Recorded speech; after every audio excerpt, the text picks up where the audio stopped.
Para sa mga marites.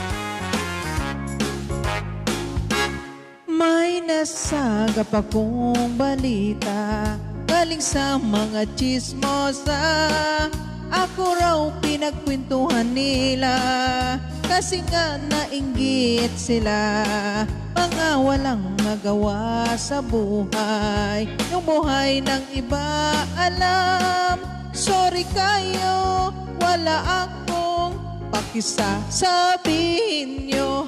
Chismis dito, Marisol doon. Mga inggitera kayo, wala kayong ginagawa. Mamantay sa buhay ng ibang tao. Ang kapal-kapal mga mukha nyo. Pakialaman nyo buhay nyo.